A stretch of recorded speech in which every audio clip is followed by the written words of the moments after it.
Buddy. My name is Rob Webb, and I'm the founder of Nonprofit Campaigns. And I want to, there you go, you can see me a little better now. I want to welcome you all to our live Zoom meeting today on the Fundraising University here at Nonprofit Campaigns. As you can see, I've got some flowers for the ladies behind me here. Heather and Kimberly, welcome. I am coming to you live from Lanai on Maui, Hawaii.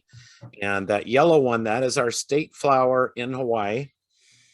And so we had 30 people RSVP that said they would join us from LinkedIn, and another, I don't know, half dozen people on Facebook, and a couple other people in our new Nonprofit Campaigns community. So I want to welcome, let's see, two of you guys I can introduce that are here so far right now.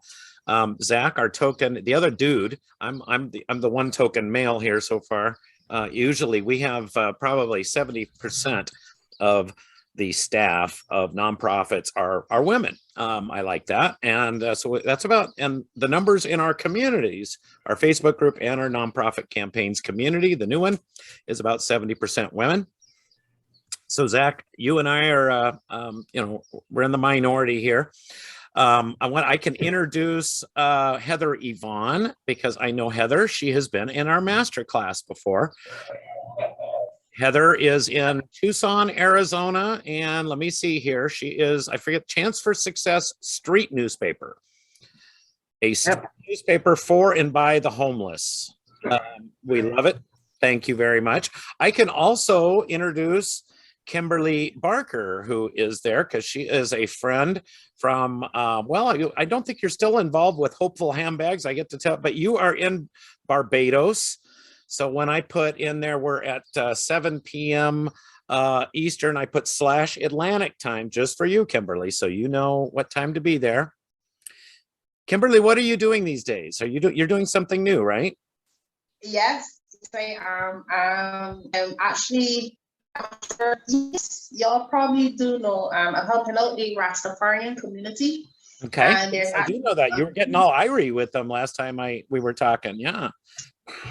Yeah, so they have some exciting things in store, and it's just a matter of organizing them, basically, so that their nonprofit campaigns could be more successful. So that's basically it. Very good. I look forward to coming to Barbados. I want to go visit the Rastafarian community and hang out with you and that sounds like a great mission trip. I'm excited.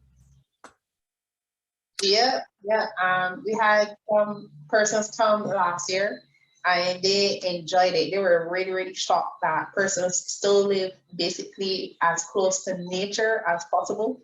So it is now, it's now a stage in their community where they want to meet the world halfway, right? So it's like they're willing to share their lifestyle along with what what do you call it? First world. Mm-hmm. The first world has an offer. So yeah. So they trust me. So I just started them over. That is awesome. Yes, I'm looking forward to getting off my little island that I've been working remotely on during a pandemic. I want to see Heather and Tucson, and you, Kimberly, and Zach Wunsam, I believe. Is that how I pronounce your last name there, Zach? There we go. We're unmuted. That is correct. How are you doing, Rob? How are we doing, ladies? I am doing wonderful, ladies. I think they're doing wonderful too. Tell us about yourself, your nonprofit. Now, I know that you sent me a message on video that we did because I posted the wrong link in something that I sent out yesterday, so you couldn't RSVP. I think that was you, right, Zach? That was me. Yeah, I catch all the little stuff. I said, oh, I'm interested, and I clicked the button, and I went to a donation page. Oh, sorry. That's okay. Put the wrong link somewhere in there. I was moving fast last night when I sent out that email. I did it right after I went to I did a church Bible study and ran home and did it, and then started working. Started eating after that. Yeah, I needed dinner after that. I was hungry. There you go. Well, first of all, where are you from? I'm out here in Southern California. And first of all, I want to say I can't wait for the invite from you or for Kimberly to come and visit Barbados or Hawaii. I'll be waiting for that invite. So I run a little nonprofit here in Southern California. I had the first aviation program with the first full motion flight simulator inside an elementary school classroom in the United States of America. And I teach primarily 5th and 6th grade students how to fly via flight simulator. And I like to tell people that the purpose of our program is not to turn our kids into pilots. It's to actually show them what they're capable of accomplishing. And yeah. That is pretty cool nonprofit. So you go in with the flight simulator. Mm-hmm. Heather's got her finger up. I think she wants to get the flight simulator to come out and do a visit in Tucson, right? No? Oh, what age group is that? So I only teach 5th and 6th grade students. I want to catch them before they go into junior high and high school and learn all the crazy stuff that we don't want them to learn, but they're going to learn anyway. But if I give them a powerful foundation right now while they're young and show them these are all the things that you're actually that you can accomplish if you decide to work hard all the way through graduation and beyond, I think what we have is a incredibly powerful stepping stool. Nobody does what we do. I have never heard of it. I've been doing this stuff for a long time and I have never heard of a similar nonprofit. So, and right now I can see your backdrop. We are soaring at about 30,000 feet, right? That is home sweet home for me. Yeah. Now, where in Southern California are you located? I'm in Los Angeles. Basically, our corporate office is in West Covina. We had our program, and there's the key word. We had our program in La Puente. Okay. It took us, we founded in 2017 and we fought tooth and nail. So somebody told me, they said, Zach, you're never going to get your program into an elementary school. You're not an accredited teacher. It's impossible. I said, impossible. Cool. I'll start there. And so we accomplished that. You know, I set my mind to it. I accomplished it. I got into an elementary school classroom, late 2019. We set up the classroom, 2020, we opened up, we had 10 students. I mean, we knocked everybody's socks off. The adults that came in were more excited. Well, I can't say that. They were just as excited as the kids. We had the director of the aviation department at Mount San Antonio College come over and check out our classroom. He was blown away. They didn't have what we have at the college level. And then the coronavirus came and that changed everything for us. And so we stayed in that classroom for over a year while the schools were closed. We were under the impression they would allow us to get back to work. But a matter of fact, just a couple of days ago was a year, July 16th. Well, July 1st, they let us know that with the new guidelines going from 34 kids to 17 kids per classroom and the separation and the barriers and all these different things, that we weren't going to be able to keep our classroom. So we lost our classroom. We moved out of there. You guys can cut me off at any time if I'm rambling. We're all enjoying this. So we purchased a 24-foot enclosed trailer in August. We were going to turn it into a mobile aviation unit so we could probably take that from school to school. October 4th, somebody came and stole the trailer with our full motion flight simulator inside of it. The thing was 500 pounds, so that's why that was the only piece of equipment that stayed in the trailer. And to this day, it hasn't been found. And so, yeah, so that was a tremendous hit. Took us 7 months.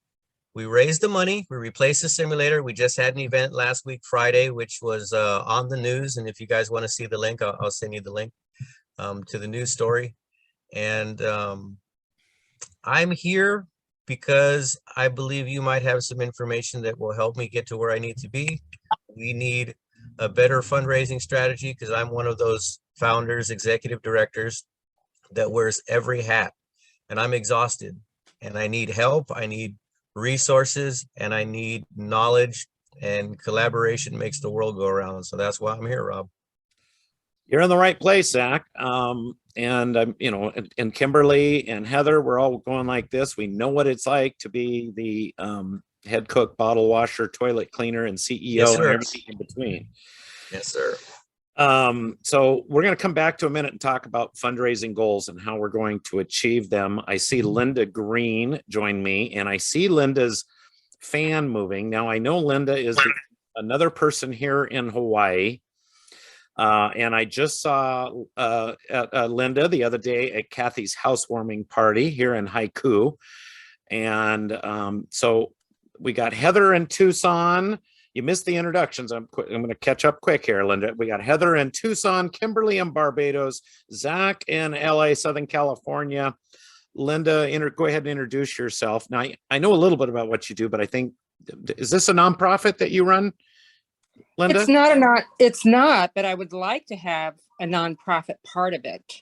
Okay. So I am a retired mechanical engineer and I wanted to be a therapist. So I went to Naropa in Boulder and studied there for about 5 years, but found an organization called Programs of the Heart out of Austin, Texas. And I became a quote unquote heart instructor for over 20 years with that organization and served many people, and it was incredible. And then the founder retired. So I am now on my own, and I'm a love educator, coach, love engineer. That's the title I've decided to take on. So I'm reinventing myself. It's only been maybe 3 years since I've been on my own. And I have always wanted to have a nonprofit. My mom was one of the 1,000 Points of Light from President Bush Sr. I remember that. That was Herbert Walker Bush. Yes. So she had a nonprofit, 6 centers around Indianapolis that helped people. She was very Catholic, find alternatives to abortion. She ran that for over 10 years on her own with a thrift store and fundraising at Catholic churches. And then she got nominated as one of those 1,000 Points of Light. And you know, they flew in and gave her the key to the city we were in, all this stuff. So I was raised by philanthropists. I was raised volunteering. I was raised to be of service, be very giving, and it's just my nature. So that is why I'm drawn to this. And I've wanted to go that route. I just don't have the partnership. I don't have the skills and the education. My mom has since passed about 20 years ago, so don't have her to partner up with, but very interested in what you have to offer. So, well, thank you for being here, Linda. I appreciate that. This is we're going to have fun. I got a PowerPoint presentation we're going to talk about today. And I think we might as well get to it. Like I was saying earlier, we had about 30 some odd people, RSVP, maybe 40 total. And we've got 5 people here, and that we're gonna talk to you 5 and have a great time. If somebody else joins, if you see, I don't know if you guys can see if somebody joins. I got this waiting room here, and I'm going to we're gonna close the waiting room right now. So I got a full screen, and I'm gonna pull up a PowerPoint and share it with you guys.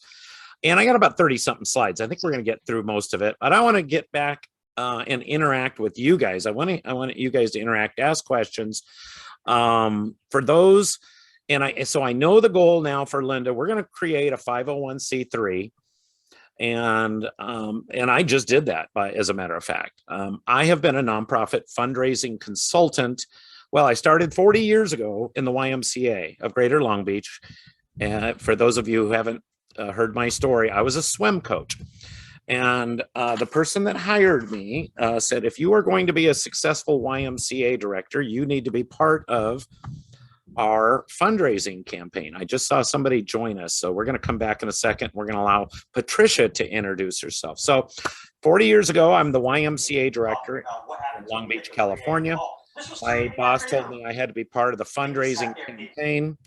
And boy, we just lost Patricia as fast as she came in. She's gone.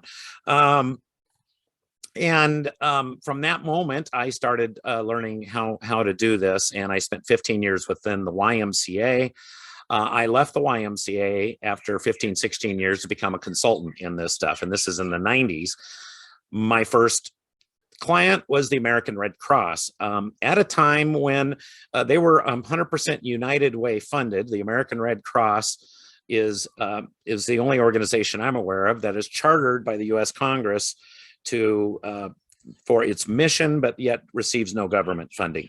And at the time, they were receiving all United Way funding. There was a bit of a crisis with the United Way at that time, you may remember. And and they were unable to meet their obligations funding. So I was hired by the American Red Cross in Greater Long Beach to help them put together their very first annual support campaign, where they went out and the stuff we're going to teach in this class and in the Fundraising University, and what we do. And it was pretty much a lot of it comes out of that playbook. Interestingly enough, 20 years after I started, I was a CFRE, I let that expire, it's another long story, but a certified fundraising executive. And I was I believe it was at St. Louis for the AFP conference, the Association of Fundraising Professionals. And I was in a group and we were talking about Long Beach, about Long Beach. And this man comes up and he stands in front of me and he looks familiar, about 20 years older. And I look at this guy and I go, my gosh, you're Ron Kepler. You're the guy that hired me when I said I just wanted to be a swim coach. And he's the guy that hired me at the YMCA and told me I needed to be a fundraiser. I said, I don't know if I want to hug you or punch you right now. You're the guy that's responsible for putting me in this business. I don't know that any of us, anybody in this business ever wakes up and goes to school and says, I want to be a nonprofit fundraiser. Everybody that I talked to, they all became fundraisers by accident. And that's how we come across this.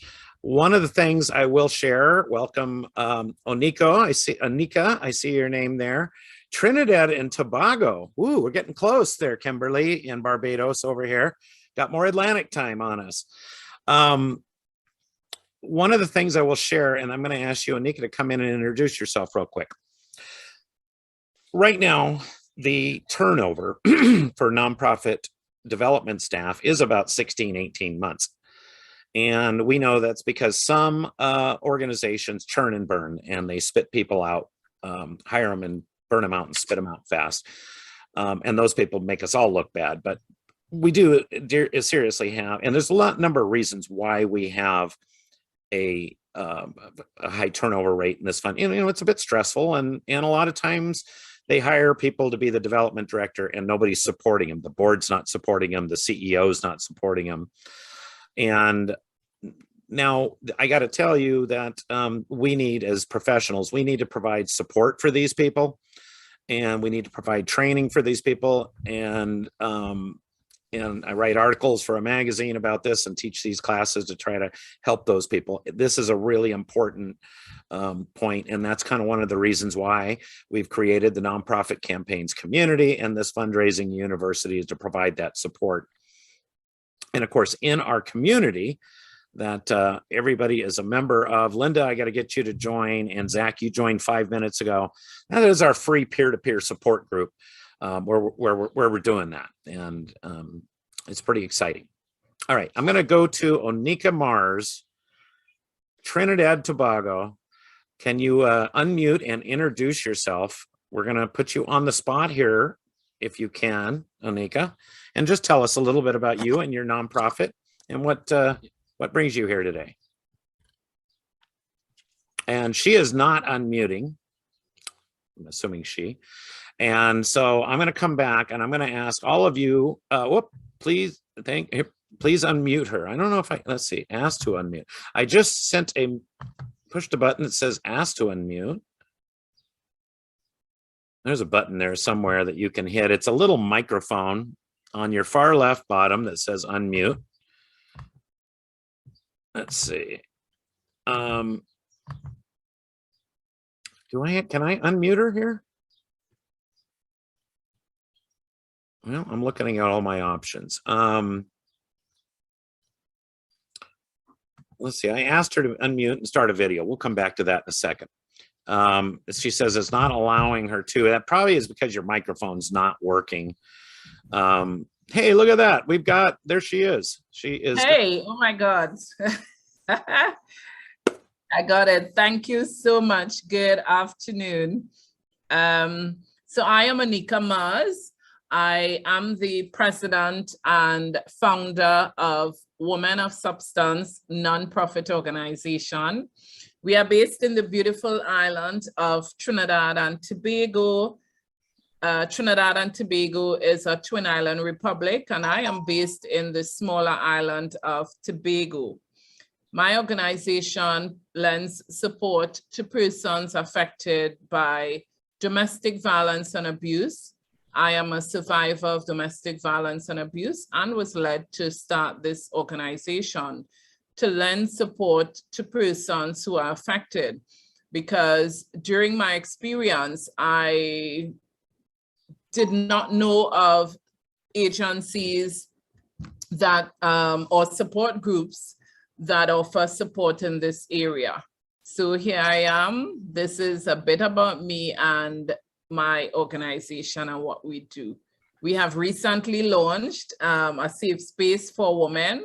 It's called Shangri-La, and we invite victims and survivors of domestic violence to come into our space to get away from their immediate situation.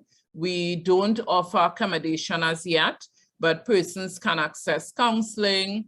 They can access the internet to do workshops, to apply for their ID cards and stuff. And if they just want to get away and have a cup of coffee or tea and read a book, they can do that at our space. Thank you. Thank you for unmuting and putting your camera on and introducing yourself. You're welcome. Kimberly over here, say wave hi and say, Kimberly is in Barbados. Hi, Kimberly, my Caribbean neighbor.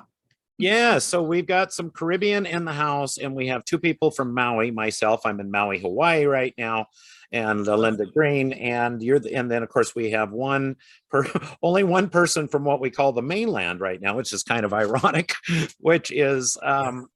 Yeah, there you go, Heather in Tucson, Arizona. I'm in California. Oh, I'm sorry. We got two on the mainland. Yeah. Well, I saw the clouds and forgot about you there. I forgot you're on the land. And Onika, I got plenty of family in Trinidad and Tobago, and I've been to Tobago. Nylon pool. Yes, lots of family in Trinidad. Awesome. Nylon pool. What do you tell me about Nylon pool then? Or tell Rob and Kimberly and Heather. Yes. Nylon pool is a piece of glass water. Maybe it's about 5 or 6 feet deep, and it goes out about 3 miles. You can stand. And when I remember, I was there when I was 8 years old. It used to have beautiful coral reef, and you could go out on the glass bottom boat, and you can go out there snorkeling. You got to go miles out until you start getting to deep water. So it's an amazingly beautiful place. Yes, it is. Trinidad and Tobago is just awesome. So thank you so much. It isn't Nylon pool is in the middle of the ocean. And one can stand in the middle of the ocean. Yeah. I mean, you're surrounded by deep water, but yet I don't know, it's amazing that you could just stand in the middle of the ocean. You cannot get to Nylon pool by any other method other than by boat. Yeah. Beautiful. See, my memory is a little foggy because I was 8 years old, so I just kind of remember going on the boat, and I just remember it just didn't get any deeper. So, okay. You are a pilot, right? Yeah. So we can all get in your plane and head to Tobago and head to the Caribbean, right? Well, you better have a lot of gas money, buddy. Yeah, that's not a quick flight. Right on. I appreciate that. All right, Take so you up on that one day. My mission has been set. It's to raise you guys. We're all going to raise a lot of money, and we're going to get gas, a lot of Zach, a lot of gas money, so we can go to the Caribbean. We've got an intimate group here, small, and that's kind of cool. I love that when we do these classes. If it's all right with you, I'm going to jump into a PowerPoint presentation, and I'm going to ask that if you guys have any questions, just jump in and ask them. I am, let's see, where is it here? All right, this is what I'm going to share. Can you guys see that? Yes. All right, good. So let me hit this button. And we're going to say start slideshow from the beginning. And by the way, I think Heather's the only one that knows this. But for the last time you saw me, Heather, I had hair out to here. I was growing my hair long. And Linda, you didn't get to see me as a long hair. I cut my hair before the party last week, but this is my new haircut. Okay, so when a girl tells you your hair looks really cute when it's curly and long, us guys, what do? We just like grow long hair, and that's what I did. And this is my new professional look here. I showed the last class I taught on Zoom here. I showed a picture of myself when I was, I don't know, a teenager, and my hair was about here. I think I look stoned actually in the picture, but my hair was out to about here, and we just tried it, but it's all gray now. In any event, so welcome today's class. We're going to learn all about our new Fundraising University at Nonprofit Campaigns. And I want to let you all know that we are recording this, and I'm going to, so, don't talk about your board chair in a negative way or anything that you don't want to be recorded. But we are, like I said, we had 30, 40 people say they wanted RSVP. We know a lot of them don't show. And so we're recording this for those that missed the class. This is a quick snapshot of our team at Nonprofit Campaigns. And my son and I are at the top. As I said, I started this about 40 years ago, got into fundraising by accident.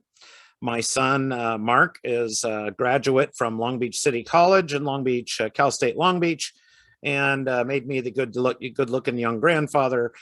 He also got his certificate in fundraising and philanthropy from UCLA Extension. Down on the bottom left is Linda Lysakowski. She is our ACFRE and has been doing this as long as I have. She is unable to be with us today. Linda has got COVID not too long ago. She's been boosted and vaccinated. Also, Teresa, she is a very devout Catholic person, and fascinating person to have in. Linda is 79 years old, and she just started her master's program in Franciscan studies. And so that means she'll be 81 when she graduates with her master's in Franciscan studies. And I asked her, were you the only oldest in there? And she goes, no, there's a guy 10 years older than her in the class. But we will have her back in to talk to the group. In the middle there is Teresa Huff, who is not related, one of the few people in this that is not related. And she is our grant strategist. She is in Missouri. You will all be seeing more of her as we progress on. I've written grants. I don't consider myself a grant writer, and I don't have the patience to be a grant writer. She is an expert at grant writing. And the bottom left is my ex-wife, Danya Webb, who has been doing this for about 30 years as well. Danya has her master's in fundraising and philanthropy from Bay Path College in Massachusetts, and she always comments that there is nobody, no university teaching the stuff we teach. There's lots of people teaching fundraising. There's classes all over and consultants all over the place, but what we teach is unique and different. And God called us to our own universe, and we're pretty happy to be here and help people. I'm going to keep this a little bit more focused. Everybody here is a founder or of a nonprofit, and so I'm going to try to keep this presentation geared toward the founders, which for some reason God brings me the founders and those startup people. When I started doing consulting, I was dealing with nonprofits that had been around for 10, 20 years, and we're a little larger. So we're going to keep that. But this seems to be the lane that we're called to be in. And so, we're going to serve our founders here real well in this university. We created Nonprofit Campaigns during the pandemic. After me doing consulting for many years, we all looked at each other and said, now what do we do? So we wanted to create exceptional online training courses at an affordable cost and connect nonprofit professionals with a community where you can ask questions and seek support. And we started to do that in a Facebook group, and it became very, we have got 800 something people in our Nonprofit Campaigns community on Facebook, and I'm posting stuff and nobody sees it. And it's just the way social media algorithms work. And so we invested a little money and we created our own platform. It's Mighty Networks is the name of the platform. So our new an improved fundraise, there it is, community. You can join. Linda, if you haven't joined, Onika, if you haven't joined yet, please do. I'll make sure we send links out to everybody. In the, I don't have a link to it, but it's basically community.nonprofitcampaigns.com. So if you go to our website, nonprofitcampaigns.com, there is a little pop-up and it'll say join the community. And I encourage you to join. There's, we've only started it a month ago and we got 100 and some odd members in there. And I'm trying to encourage everybody to put your profile picture on there and talk a little bit about yourself. Tell us about your nonprofit. Tell us where you're from, because we want to connect people regionally. And tell us, there's a spot there where you can put your profession, or if you're a CEO, a grant writer, a founder. I'm going to make sure we have a good spot there for that startup founder, because that's what all you guys are. In this, we used to do a thing called the 6-week masterclass. Heather, you were a member of one of our master classes. We charged $400 or $500, and we had a 6-week masterclass where we started meeting 90 minutes a week. It went to 2 hours a week because we couldn't keep it to 90 minutes. The last one we did was going over 2 hours every week. And I thought, boy, we're really onto something. And so what we decided to do was create the Fundraising University at Nonprofit Campaigns, which is kind of like a 52-week masterclass. The cost for, and this is, we just launched it last week. The cost for this class is $50 a month or $500 a year. And I've always given scholarships to those that can't afford it. And let's see, we have a Stephanie that just came into the room here. So I'm going to admit her in. I think if it's a Stephanie I think of, it might be one of our another one of our masterclass members that is joining us here. Stephanie, hi. Hi, a long time. Who is this? I'm going to have to see which Stephanie's here. Oh, this is Stephanie K. Aloha. All right, very good. Aloha, Stephanie K. Aloha. Now we have 3 people from Maui in the group, and 2 from the mainland and 2 from the Caribbean. Caribbean is in the house. We're as Stephanie and Heather knows, who are both masterclass alumni. This, as I was just saying, we started this Fundraising University at Nonprofit Campaigns that is replacing the 6-week masterclass. I always provide scholarships to people in there. It's just kind of my calling. I don't want to turn anybody away to lack of ability to pay. And but I also like to feed myself and live indoors and have indoor plumbing and electricity. So we created, after being a consultant to nonprofits for many years, I am now a founder, like many of you in the room. And we created the Nonprofit Campaigns Foundation. It is a private foundation versus a public charity. The difference between a public charity and a private foundation, well, Gates Foundation is a private foundation. Typically, the difference is, the biggest difference to the donor is when you make a donation to a private foundation, only 30% of you can only write it off up to 30% of your adjusted gross income.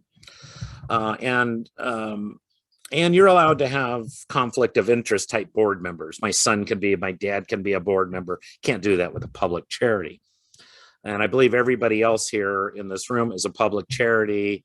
And Linda, of course, you get to make that decision coming up soon. So there is a Gofundme campaign. We're raising $10,000 for the month of July to kind of subsidize people in this. And I got to get to work because it's the 21st and we've raised $500 so far. There is a community. Nobody here is from the YMCA, but as an old YMCA director, and I know we've got a lot of YMCA members in the community, so we have a subgroup that is free also for YMCA professionals.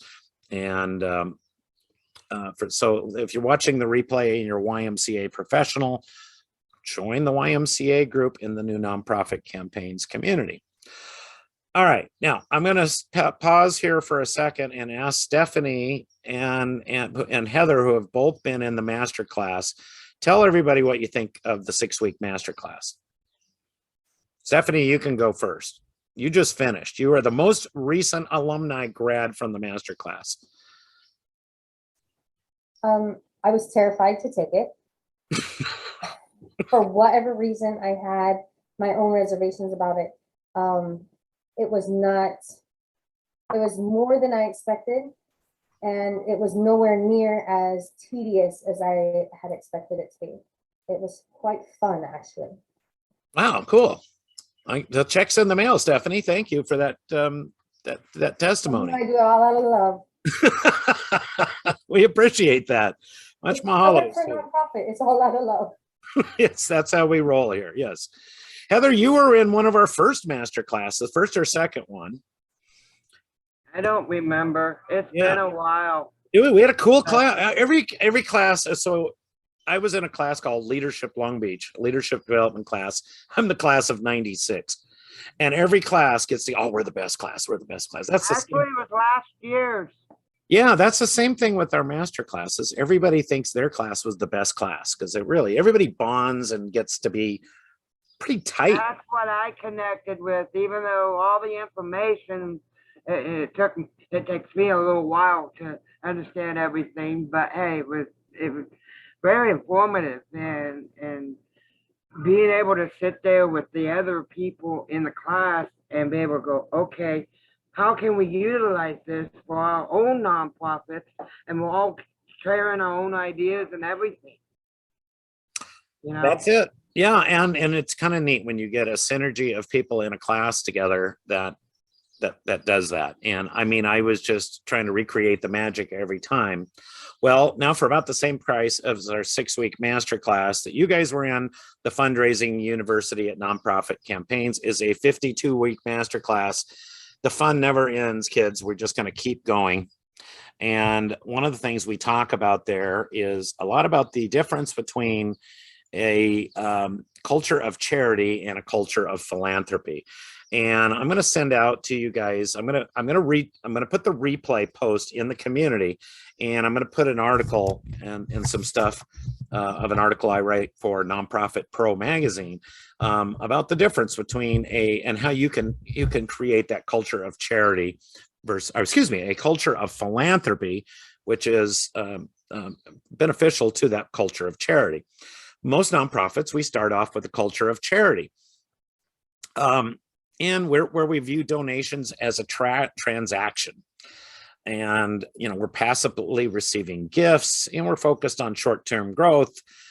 And that's kind of how most nonprofits start. But what I want to encourage and inspire and challenge everybody to do is to create what we call a culture of philanthropy, which really focuses on relationships and long-term growth and society needs. And think about not what your donors can do for you, but what you can do for your donors, to quote John F. Kennedy, I believe it was, from many years ago. And because your donors don't serve your organizations serve them. They want to enact change. They want to do great things. They can't do it on their own. They want to inspire kids to do great things.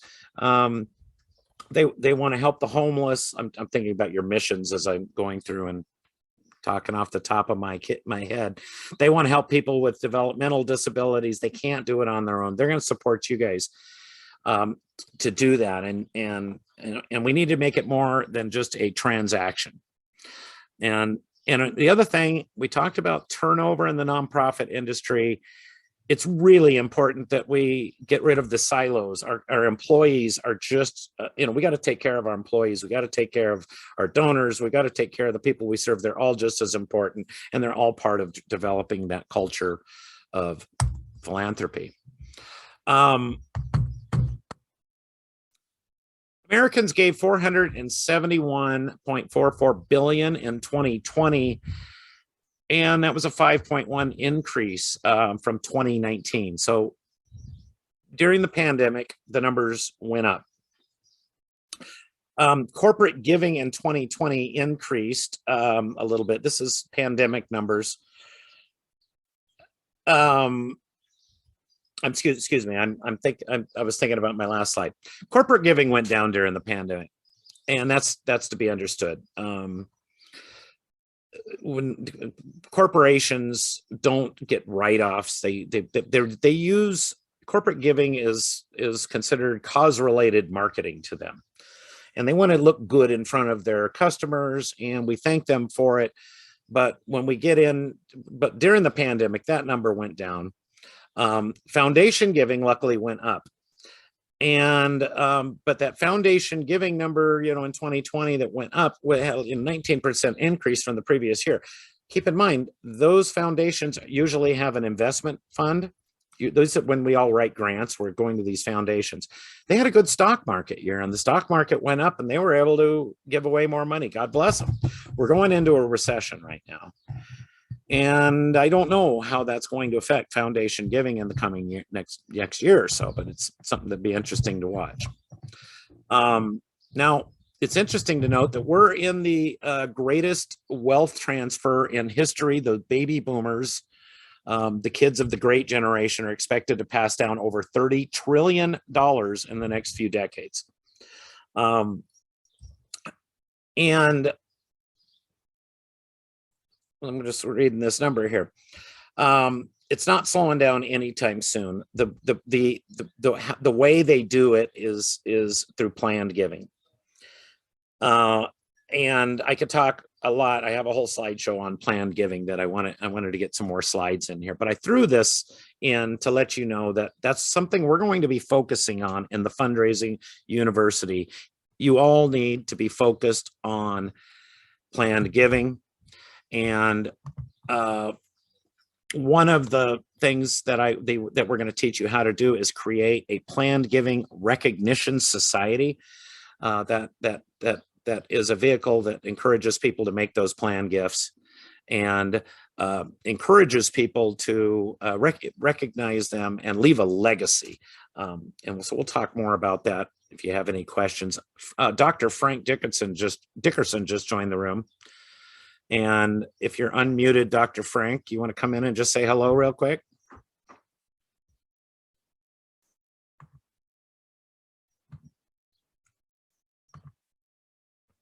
I think he's unmuted. Well, no, I see a little, I'm not sure. He's connecting to audio now. We're going to give you a second here just to, for you guys to stretch your legs. And we're going to pin. Dr. Frank, can you hear me? All right, he'll be joining us later. We'll unpin him now. Dr. Frank is a friend and kind of a mentor of mine. He came from the Peter Drucker School, and he teaches people how to be compelling writers. And we're going to have him on as a guest in the Fundraising University. And let's see. I am now going to go back to our screen share here. Later, we're going to come back to you, Dr. Frank. Let's see. Can you see that? Are we in the right room? Are we in the right place? All right. So we're going to talk in the Fundraising University about creating a planned giving recognition society. I'd like to tell you real quick now about the 80-20 rules of nonprofit fundraising. There's a couple of them. And this is probably review for Stephanie and Heather, but it's something we're going to focus on a lot in the Fundraising University. 80% of the funds will be coming from 20% of your donors. They should be. And we're going to be focusing on raising major gifts and making those and really getting those big major gift donors to come in and develop relationships with those people. I'm venturing to say with a lot of organizations, it's more than 80%. That old Pareto principle is growing, and there's a lot of organizations that feel that more than 80% of their funds are coming from less than 20% of their donors. Unfortunately, most nonprofits focus 80% of their effort on where 20% of the funding should come from. And this is a old pie chart. This is a 2016 pie chart. In 2016, it was $335.17 billion. In 2020, we know it went up to $471.44 billion. And you look at the red and you see 72% come from individuals, but you need to add the bequests. That's the planned giving. All those planned giving numbers are coming from individuals as well. And now we have that. Now you see where that 80% is coming from individuals. And the corporation number is always about 5%. We know during the pandemic, it went down. And we know that it's not a tax write-off for them. We know it's the large, and I'm not talking about small businesses here. Small businesses are wrapped up in those individual numbers, but I'm talking about Pepsi. I'm talking about United Airlines. These are their corporate donors that, we all, whoever in your area, it's not necessarily the small businesses, and they want to look good for their investment. Foundations has always been about 15% of the pie. That's your grant writing. I'm referring to private foundations, but business foundations, some of those corporate foundations might be, some of the corporations give through a foundation. And that went up during 2022, 2021 numbers just came out. We're going to do our own, I'm going to do something on that in the university soon.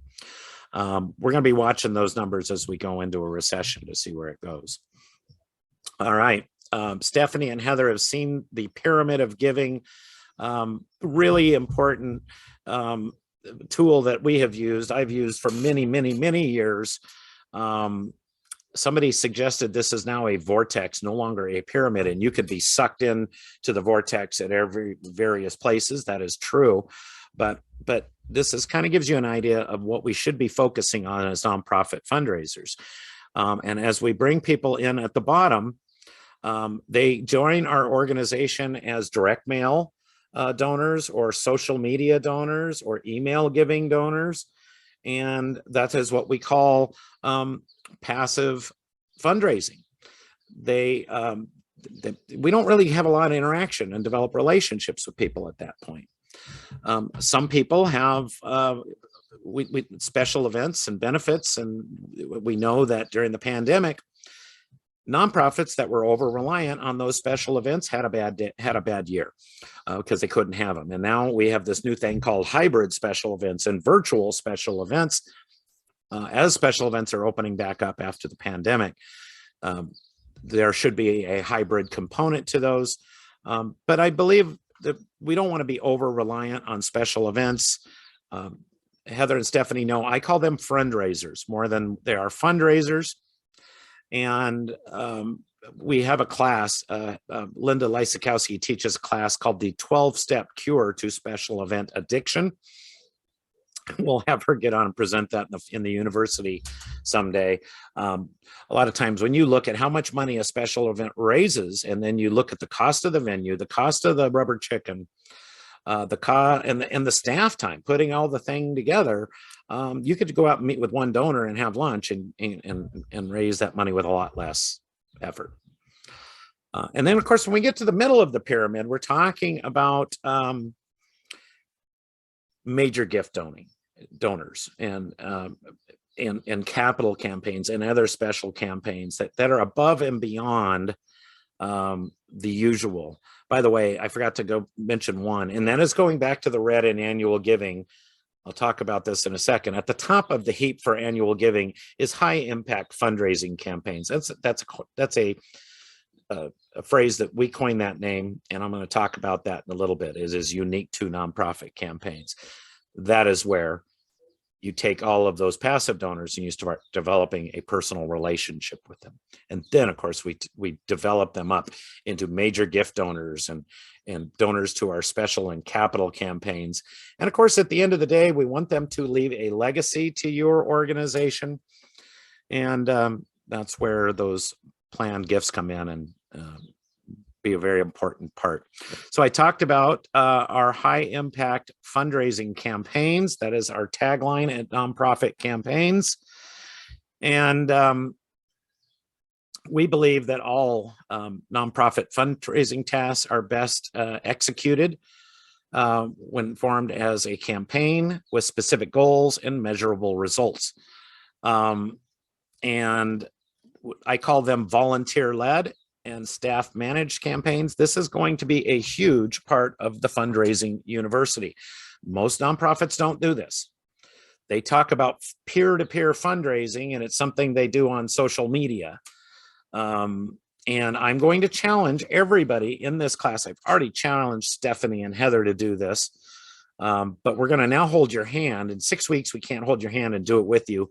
Now in the Fundraising University, we're going to hold your hand, and we are going to create volunteer-led, staff-managed community support campaigns led by volunteers and leaders in your community. And the goal is to get out and tell your story and why they support your organization, and ask others in the community to make a pledge, and that can be paid off sometime during the fiscal year or calendar year. I like fiscal year, calendar year,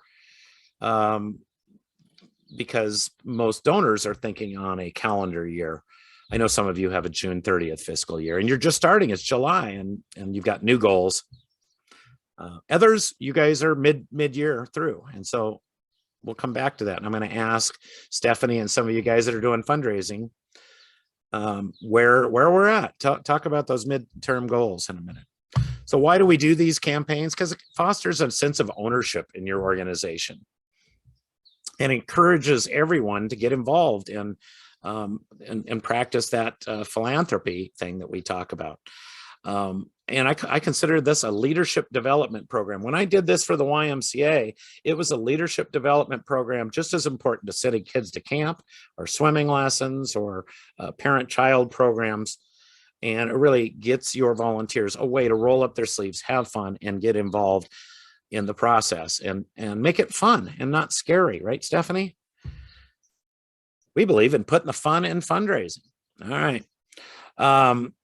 And you're going to increase your volunteers. They're going to increase their circle of friends. You're going to find people that you're going to want to recruit to your board of directors. And of course, we're going to secure community support. Heather, did you have your hand up?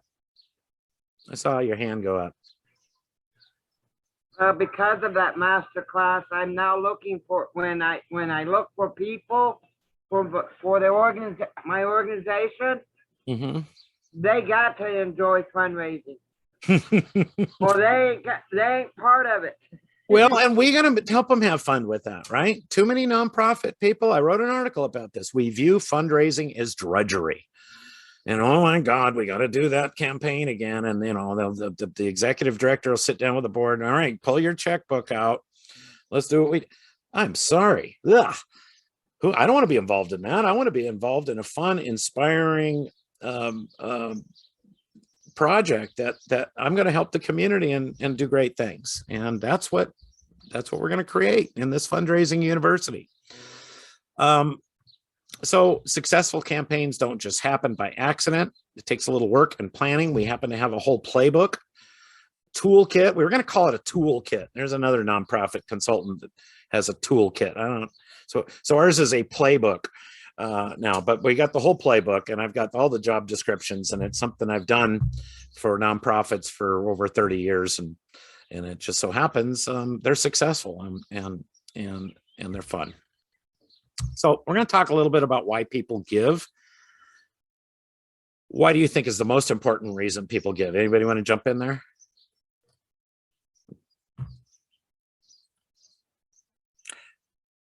It's not necessarily the tax deduction, but everybody goes, well, they get a tax write-off. Well, for some people, that's important. I've got one, Margie Knowles, who, that is, they give a lot of money away, and they make a charitable budget. This is a person here on Maui, Margie and Michael.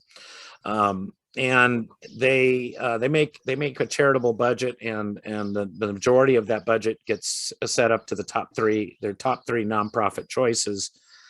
And, they're giving away a couple $100,000 a year. We want to know those people and get them involved. And we want them to make a commitment that our nonprofit is going to be one of their top 3 charitable choices. But there's a lot of other reasons people give. And I don't think that's the number one reason they give, but they give more than they probably would because they get a tax write-off for it. But it's because they believe in the objectives of your organization and they're personally involved in your organization. A lot of times they're gaining, satisfaction from what you do, and maybe they feel an obligation to help people in their community or to repay that debt. If I was helped by an organization, I'm doing good now, I want to go back and I want to help that organization that helped me when I was younger, or help my family, or help my parents. Peer pressure, I don't know if it's the best reason, but it works. Your friends are giving, you want to give, they're challenging you to give. Some people want to give because of a desire for that recognition, and some people would like to be anonymous and do it like the Bible says, so your left hand doesn't know what your right hand is doing. And many people are there to continue a family legacy. I went to a memorial service for Betty Lays, who, for those of you here on Maui, the few people that are here, we've heard of the Dorvan D. Lays Company, and Betty, great philanthropist, great people. And now their kids, need to step up to the plate, right? When your parents pass away, you need to step up to the plate and continue that family legacy. In Long Beach, California, where I'm from, it's the Bixby family. And my friend Mark Bixby was doing that. Unfortunately died in an airline, not an airline, but a small airplane crash at Long Beach Airport. We got a pilot in here. It happens, it's rare. Our donors want to make the community a better place. But the number one reason, of course, why people give big, large gifts is that somebody asked them to do that. I'm going to stop this for a while because my PowerPoint just froze up on me there. Do we have any questions at this point? Coming up for a breather. Okay. I don't hear them. Dr. Frank, do you want to come back and say anything? All right, you guys are awful quiet, so I'm going back to where we were here. And we're going to put this on gallery view. And I'll hit screen share and continue on with our PowerPoint.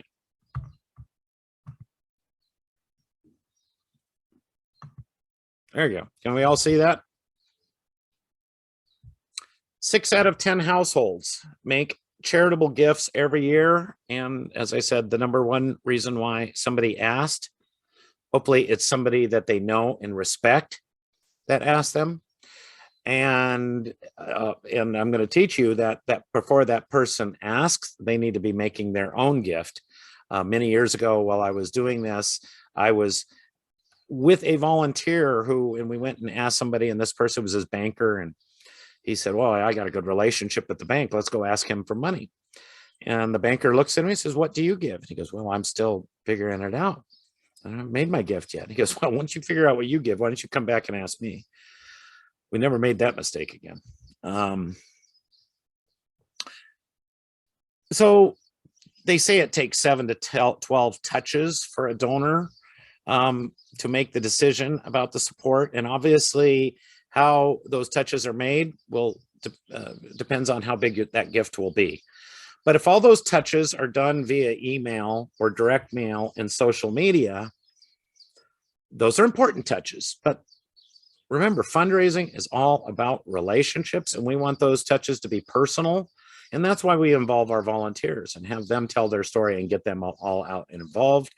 And that's why we have programs and all the support materials you need to train them to do that. So we know direct mail acquisition is the least effective and the most expensive. And when I say acquisition, this is we're sending a direct mail out to people we don't know. And it's 1.5 times, the percent of is the response rate usually. And that's why it's really important. You're going to spend more money to do acquisition with direct mail than you're going to make. And it's really important what you do with those donors after they make that first contribution. The second contribution is now the most important. Direct mail renewal is still very not dead and very important, and that's a 15 to 20% response rate. Telephone is a little bit more effective, and I'll say telephone and Zoom meetings are about in the same in there somewhere at about 35% of the people that you ask will say yes. But we know in person, 6 out of 10, 6 to 65% of the people you ask are going to say yes to what you ask. And so we're going to focus a lot of attention on that. And as we said, the direct mail act, these are old numbers here and what you spend. They say special events was, half of every dollar raised. And obviously in-person solicitations is the cheapest and direct mail acquisition is the most expensive. The moral of the story is effective fundraising is all about developing relationships. And we have a whole program on what you do and how to do that. And it's funny because you'd be amazed what you don't raise when you don't ask and you don't get people out asking. It's just too easy to sit back and send emails and send we got to put a little effort into it and get out of our comfort zone a little bit. So how do you ask for that gift? This is something we're going to teach a lot in the campaign, Fundraising University. Because so many board members have anxiety, and I say, your passion to support your organization needs to be greater than your fear of asking. And when we teach people a simple process to do it, it's like, oh, this isn't hard at all. And it's interesting with those paradigms that children will ask you for anything. Who has kids here? Kimberly, I know you have kids because we were on a Zoom call one time and they wanted to eat and they unplugged your internet. I thought that was very gutsy, but ingenuitive of them. That is very ingenuitive children. Yeah, and I got in trouble. But kids have no problem asking for anything they want. And as we age, we get conditioned to develop what I believe is a negative paradigm in our subconscious about this. And, it's because our parents tell us things like, don't ask me for that, or how dare you ask for that? And then they teach us silly things like don't ask people, don't talk about religion and politics. Those are my two favorite subjects. And don't ask somebody how much they make, and don't talk about money. And there's so many of those paradigms. I'm reading a book right now called Ask, The Bridge Between Your Future and Your Destiny, or something like that. It's by Mark Victor Hansen, a mentor of mine. And in there, of course, we talk about what's the worst thing that can happen.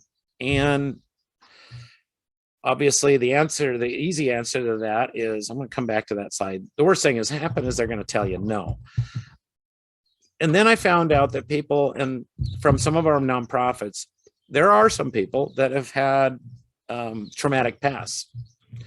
And some of your nonprofits serve people that have had victims of abuse and traumatic past. And I fully understand that their reality growing up is that there are much worse things that can happen when you ask than people telling you no. They would say, gosh, if somebody just told me no when I was a kid, when I was asked something, that's way better than getting beat. And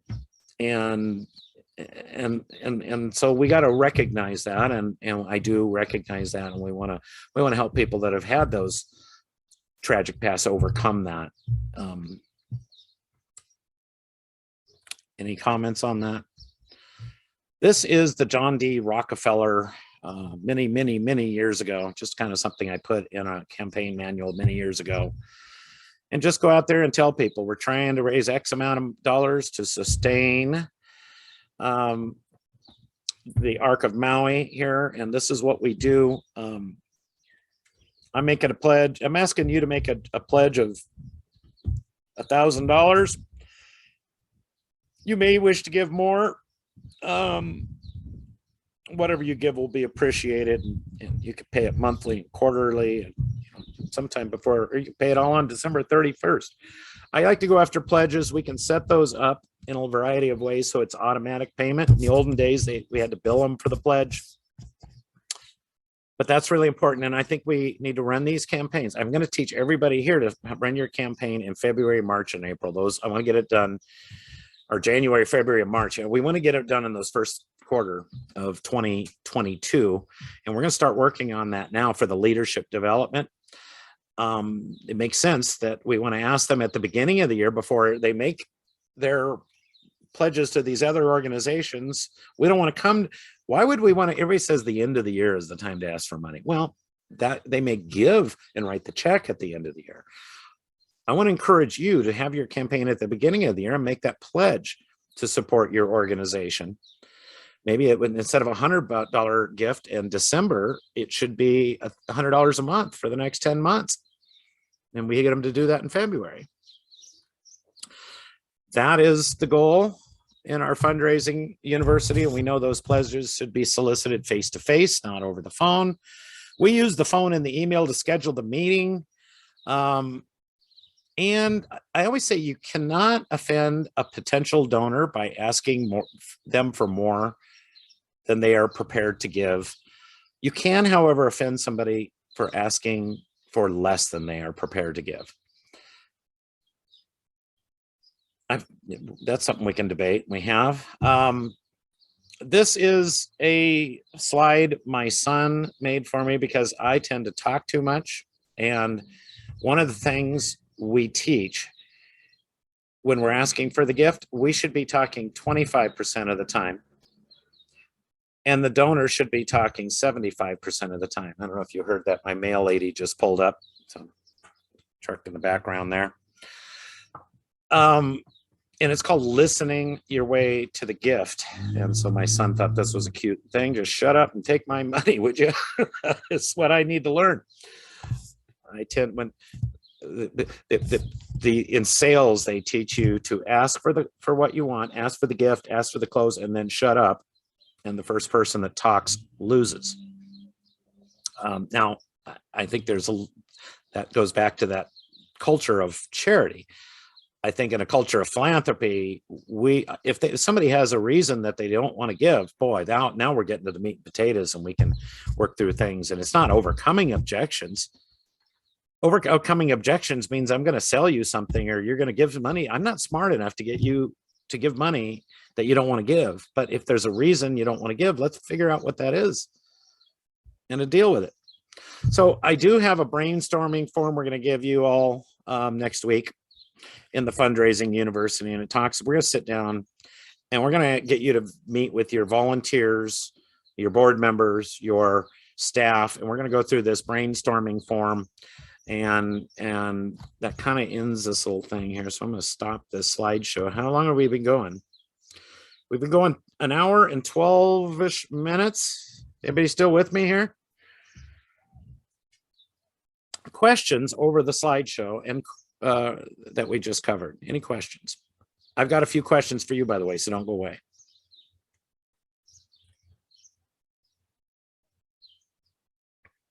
Okay. No questions about the slideshow or the Fundraising University. So here's a question I'm going to ask you.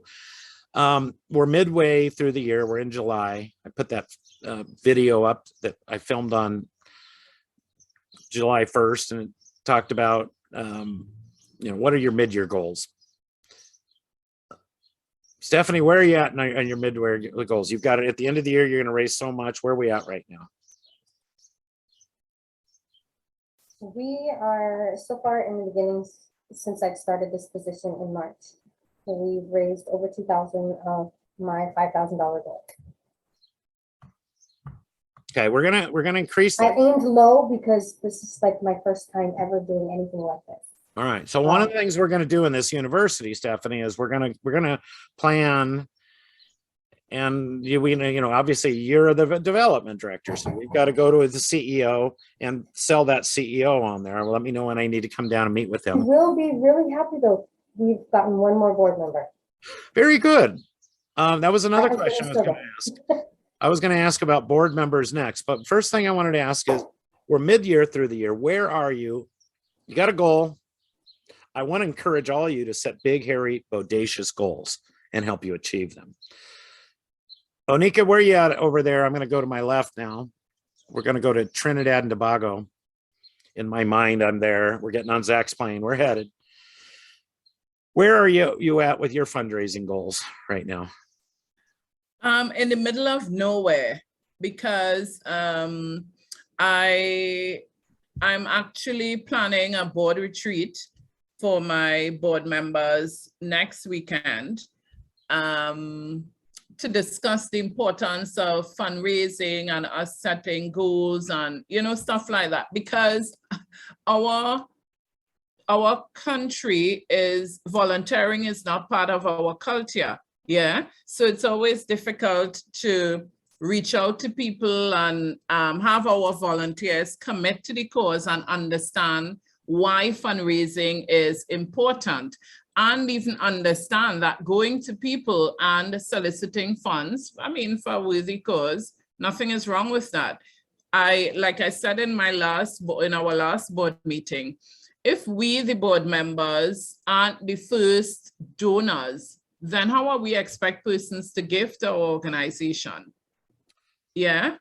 So I have a challenge with board members understanding what or understanding the importance of fundraising. How many board members do you have, Monica? 7. 7 board members. Stephanie, you just got 1 new board member, I heard, and how many? What does that bring it up to now? That brings us up to 6. Zach, how many you got? We have 5 board members. Okay, One of which who is actually effective in what they do. Okay. So Heather, you're growing, I know. We now, I've got like definitely 6 right now. 7 or 6? 6. 6. Okay. Oh, I thought you said 76, and 76. And Kimberly, you want to jump in here? Are you going to unmute yourself if your kids still got your internet on? Yeah. I just getting a little charge on my phone. Okay. But we have 7. We have 7 board members. 7 board members. Everybody's in that same ballpark. Yes. Anika, you were absolutely right. The board, why would anybody else give to your organization if your board doesn't? And a lot of times if you write a grant, there are a lot of grants that are going to ask you, does 100% of your board give? And it doesn't matter the amount. A lot of nonprofits will set a minimum level of giving, and I'm here to say, yes, you guys that have been with me a while, you've heard me say this over and over. Minimums become maximums. If we say everybody has to give $500, that is now the ceiling, and everybody's going to give $500. And you may have board members that can't give $500, but they are meaningful to your organization. You may have others that $500 is nothing. They could give $5,000 or more. And so we don't want to set minimum levels of giving, and absolutely we want 100% giving on the board. And somebody accused me once of perpetuating white supremacy because I said this once, and we've had this, and we had a debate about that, and it was one of those people that love to get in a chat room and jab and throw stuff at you, but I don't care, it has nothing to do with race. It has nothing to do with if a meaningful gift is $5 to one person, to somebody else, it could be $5,000. one of the things you said, Onika, is there are cultural differences that we need to understand.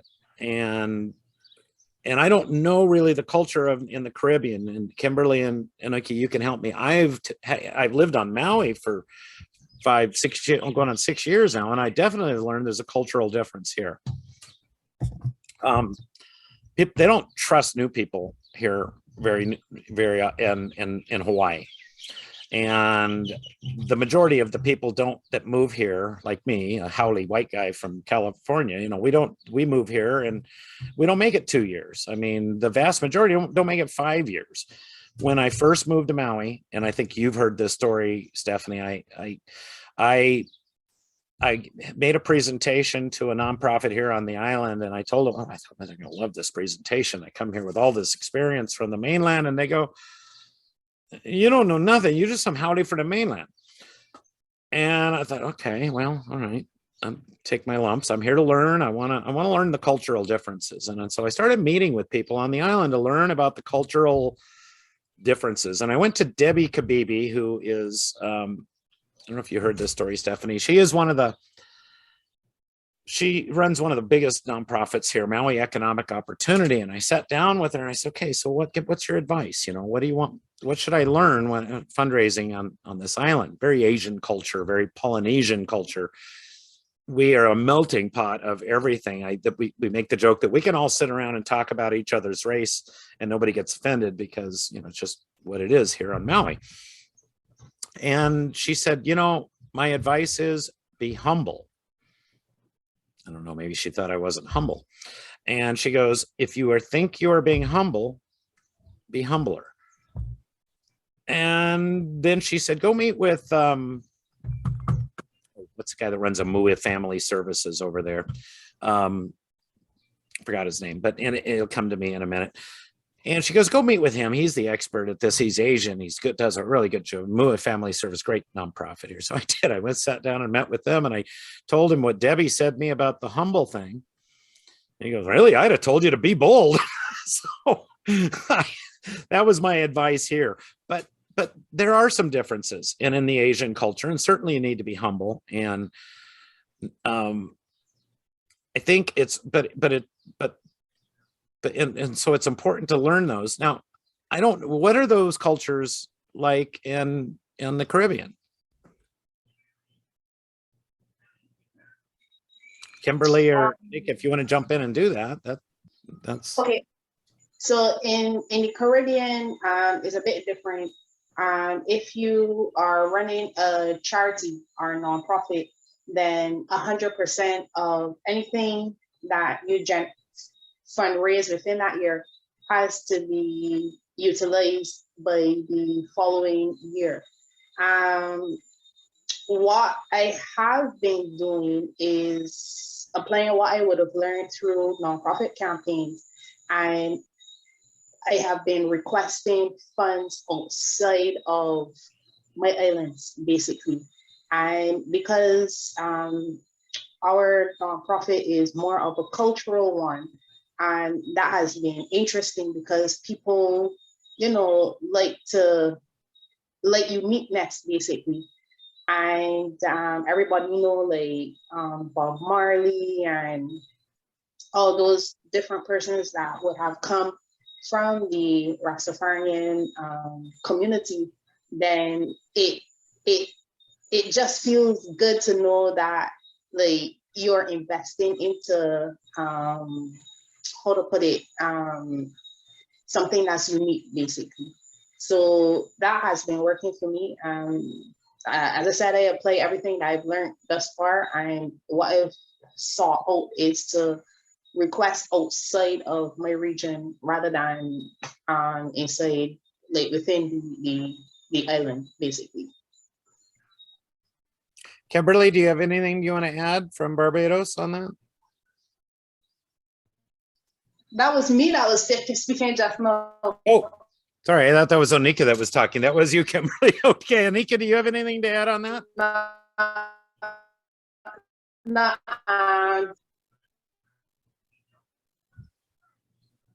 I think you're both muted, and it says my internet. All right, so our internet connection got a little unstable for a second. Are we back? Yeah, All our I'm heads here. moving? I'm here. Okay. But yeah, that's like kind of like different between the islands, this region basically, compared to the States and Europe and those other areas. Stephanie, anything to add on Maui's culture? You've been in fundraising for a little bit, but you're married to a local boy named Kealoha. We've got Kealoha's like Smith here in Hawaii.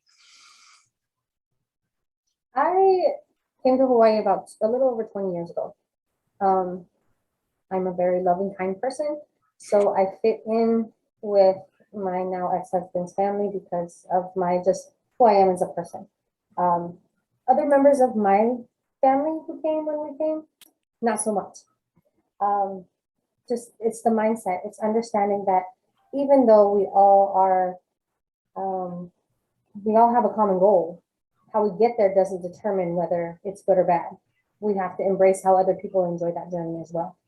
And so having that look on things, I think, has been instrumental in me being able to be successful in some of the fundraising things that I have done so far. Good stuff. So, and this is really how our community can help each other and why the group classes are fun. And because we're all learning from each other. And I learn every time I do a class. I may be considered an expert, but I learn from you guys just as much as you learn from me and from the other trainers in the group. We got a few minutes left. I'm going to ask, we talked about board members, and you guys all have about 6 or 7 board members. I believe in big boards. There's a song I once sung in a class, and I promise not to sing it today. But I believe in the bigger organizations that raise the more money tend to have more board members than the smaller organization. And it makes sense that if we want to raise more money, we want to have bigger board members. The biggest thing I hear from nonprofit founders is, I don't want to have a big board of directors because they may fire me. And that's very true. And the other big thing, the other big thing I hear is, well, it's hard to get a quorum if you have a big board of directors. And if you have 6 or 7 board of directors and you need 4 or 5 to make a quorum, versus if you have 20 board of directors and you need whatever the quorum. I mean, it's the same, right? The quorum numbers, it's either way. It doesn't matter if you're trying to get a big number or a small number there. But the other one is, they can fire me, and it's important to note that board members are responsible. They have a legal and a fiduciary responsibility. And I'll come back to that question in a minute there, Kimberly. They have a legal, ethical, moral, financial responsibility for everything the organization does.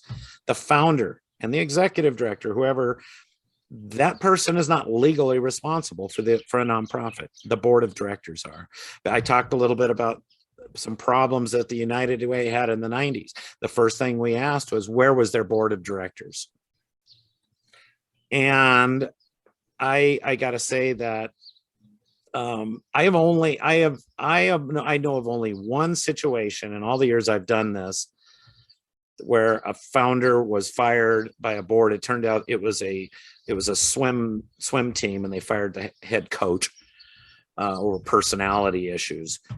But if you're doing the ethical right thing, you chose to be a nonprofit, right? If you don't want to live by these rules, go be an LLC, go be an S corp. And other than that, let's just do everything ethical. I'm going to be sharing in the university the Association of Fundraising Professional Code of Ethics. I feel strongly about ethics and fundraising. They also have a donor bill of rights we'll be covering in the Fundraising University. And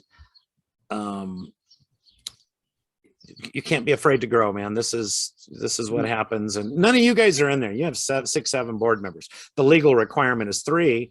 And usually it starts off and it's your auntie and your dad and your mom or something like that. Those are just names on a piece of paper, right? Then we go out and recruit a real board of directors, and we start getting them to get them involved in fundraising and policy and all the stuff. I'm going to go back into some of these questions that popped up here. And because I saw Zach said something about, am I related to Del Webb? No, that's the guy in Vegas. The Webbs I'm related to were a bunch of Indian horse thieves. It goes back to a guy named George Washington Whitefeather Webb. And Heather said something, we've been having problems, sunspots or something affecting the internet. Yeah, I'm a ham radio operator too. Those sunspots have been allowing me to talk to Australia on a regular basis.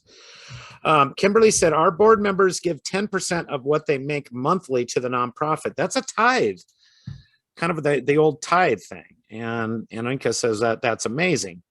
How did we get, and then in the Old Testament, right? We tithe 10% of everything we make, and it's our first fruits, and it goes to God. If we listen to Dave Ramsey, it's tithe 10%, save 10%. I'm getting now into this New Testament giving thing where it's really more about giving from a cheerful heart versus the percentage and the laws and stuff like that. And that's kind of how I relate that fund minimums and maximums thing that we were talking about. When we set a minimum level of giving, it's kind of like the Old Testament, and where it's we give where it's a law and we've got to give a certain amount and it becomes a tax. And I want to try to encourage people in that culture of philanthropy to make it a New Testament giving thing where it's from a cheerful heart. And gosh, I hope it's a minimum of 10%, but perhaps it could be a lot more. Well, like in relation to like church and stuff like that, like the whole issue with tithing, I more see that like as a discipline.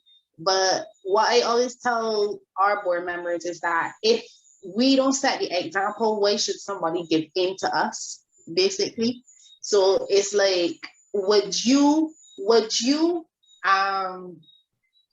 donate to our charity? Like deep within, would you give to our charity? That's what I asked them, basically. So like, I just, as you rightfully just said, I just put that as a base.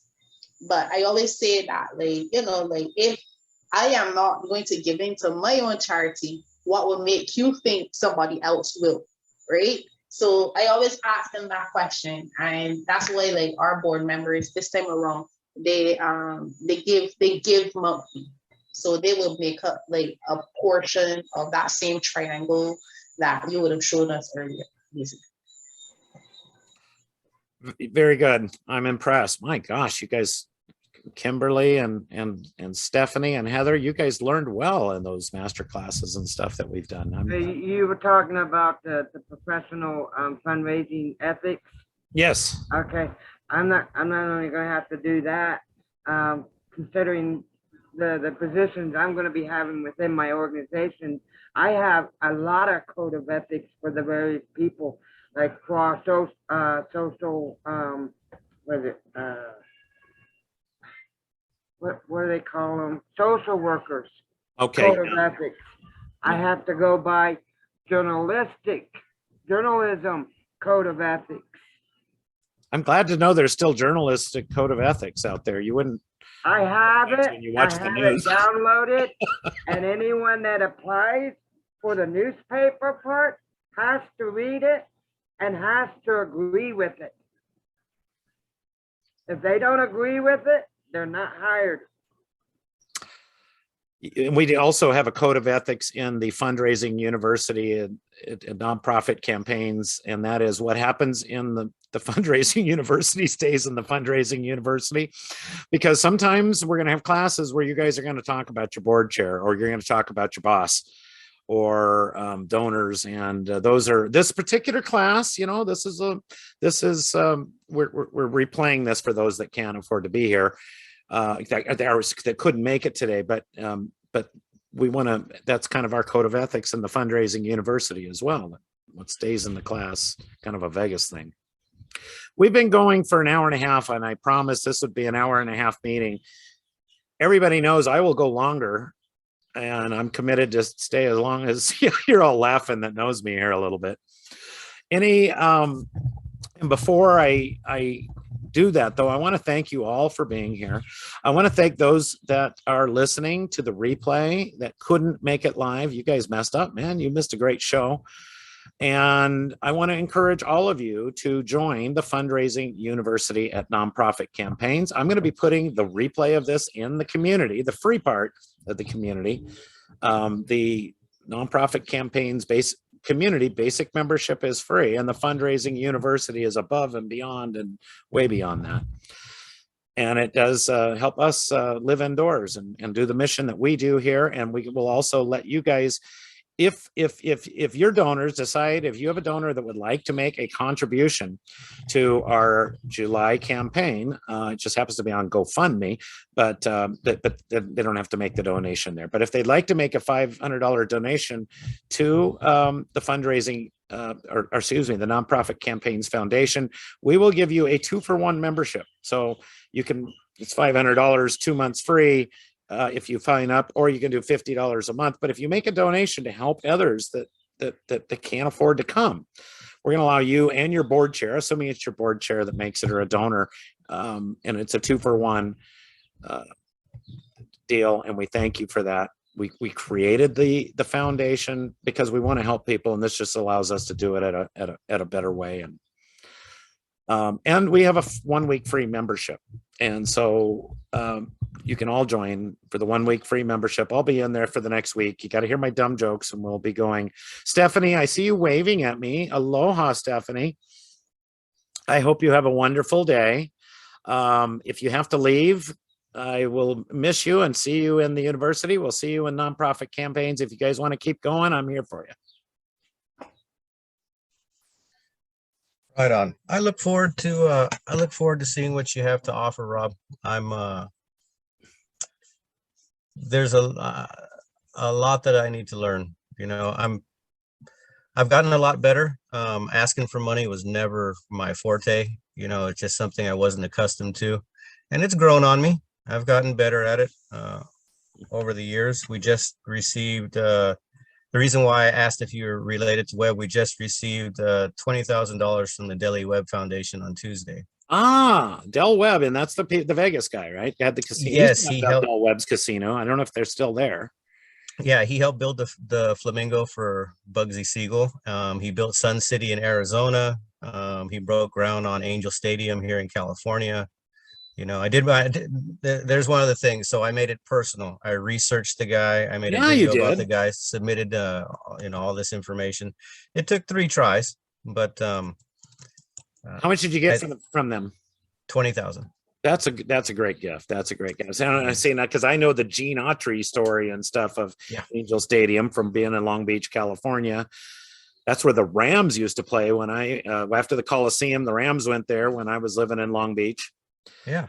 Matter of fact, Del Webb broke ground with Gene Autry and I forget her name, but yeah, he broke ground with them on Angel Stadium. That's funny. That is awesome. I actually got to go to one of the Angels the Super Bowl game, World Series game. World Series, yeah. At Angel Stadium there. And we all had those rally monkeys and clacking. It was there you go. Well, I look forward to seeing what you have to offer. And ladies, out there in the Caribbean, beautiful weather. It feels like the Caribbean here in California because it's hot, and it's just hot. So ladies, take care. Rob, thank you so much for your time. We'll be checking you out. I forgot to tell you that I was in a class at Long Beach Wilson High School, and it was aviation science class. And they didn't have simulators in there, but the teacher was a guy named Mr. Wardle. Wally Wardle was a Navy pilot. And at the time, he was famous because he flew off of, it was an aircraft carrier, and he flew his plane off the aircraft carrier. The aircraft carrier ran over him and he lived. Wow. That's a story. All right. That is I'll never forget that story. That, and he talked a lot about wingtip vertices, and I'm like, why? To this day, now I remember wingtip vertices. Yeah. And that's that kind of goes. I tell everybody. I asked the question, What is your fondest memory of elementary school? Take away ballet and baseball. You know, do you have one? Can you even remember all of your teachers from elementary school? Yeah. Right. Most people don't have an answer. And so now if I were to tell you that, you know, I'm going to teach you how to fly an airplane before you learn how to drive a car. And I'm going to teach you about, you know, aviation is about the world. It's this beautiful gateway to the world. And I can teach a kid, go outside on a perfectly clear day without a cloud in the sky, and you can tell 5 different things about the weather. And so I asked them, if I taught you how to fly a plane at whatever age you are right now, would you look back and be able to fondly remember that? Would you say, man, I learned how to fly a plane? You know, and I'm hoping that that's the effect. So it's the longevity of our program is what I'm really trying to put out there, because I've lived it. You know, I haven't had the easiest life, but aviation is one of those things that was always there that inspired me. You know, it's funny you should say that about the kids and what they remember. And I'm starting, Mike, because I'm doing that in my head. And I just told you memory of high school. And believe it or not, some of my high school teachers, I got a couple of them that are still dear friends of mine. They're getting a little long in the tooth. Yeah. But when I go back to elementary school, the one teacher that stands out to me, Mr. Waller, had a ham radio in the class. And ironically, I'm a ham radio operator now. And he had a huge marine aquarium in the class, and I'm an ocean lover. I can't tell you any of my teachers, but I remember the class with the ham radio and the marine aquarium.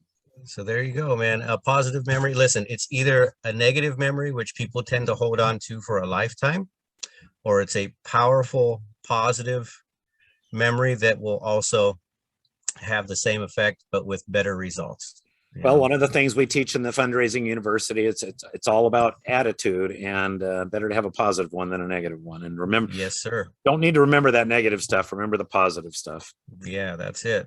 And by the way, I'm a radio guy. I CB guy. I skip on occasion, but I don't have the Okay, so can you see the strike? Excuse me. Can you see the Antron A99? Yeah, look at that. The old Antron up there in the sky. Look at that. That's an A99, and I've got a Striker 955 in there, and it's 10 meter, so I can talk on 10 meter or 11 meter and get up. So we got to get up on 385 and say hi someday. Oh my goodness, 385. Yeah, 117 on the key if you ever hear me. Okay, well, I'm 604. And it's a group on WW Worldwide Sidebanders 604, and 604 was the old lifeguard truck I used to drive when I was a kid. So that's where that came from. Right on. All right, we're letting our world, right? Come out now. Small world. Ladies, once again, it was great meeting you, and I wish you all the best with your organization. You know, positive thoughts, man. Good things will come. We just got to work for it, right? Amen. Thank you so much. Nice meeting you guys also. Nice meeting you. Rob, take care. Have a good day. We'll be seeing you soon. Aloha, Zach. We'll follow up with you soon. Anika and Kimberly, I just got a message from you guys that Kimberly, yes, we need to set up a time and get together and talk. And I think it was Kimberly that put that. Oh, Heather, I guess, wants to get up and talk. Kimberly, we've been meaning to get together and talk as well. And Onika, you want to learn to fly. I want to get in there and fly with this guy. Zach seems like a cool guy. We're going to have fun. Yeah. Let's go to California. Absolutely. I look forward to it. Thank you. Any last parting shots from my friends in the Caribbean? Well, I want to say thank you for a wonderful engagement. Very intimate. And I'm excited to be a part of the Fundraising University and the nonprofit campaign, you know, because I want to learn as much as I can. I'm very new to the nonprofit arena. My organization is only 5 years old. Yes, we've done a lot, but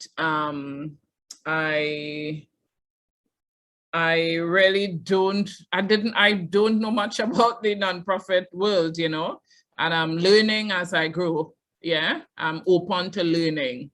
Oh, God bless you, because that's what that we're all learning here, and we're all going to learn together. And I want to thank you for being here today, Onika, and for your mission of people that that you're serving. We'll continue this and have a great time. And so thank you. I love these little intimate gatherings. We get together and have classes like this. And so I'm looking forward to having you guys all in the Fundraising University.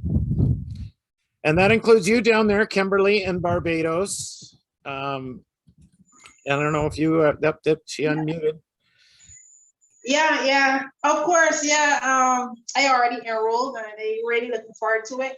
And the good thing about starting over is that you're starting from experience this time around rather than, just feeling your way through this thing. So yeah, man, I'm excited about where this will take us. Absolutely. I look forward to it. To those of you watching the replay, thank you for tuning in. My name is Rob Webb, and I look forward to seeing you in the new nonprofit campaigns community and the Fundraising University at Nonprofit Campaigns. Have a wonderful day.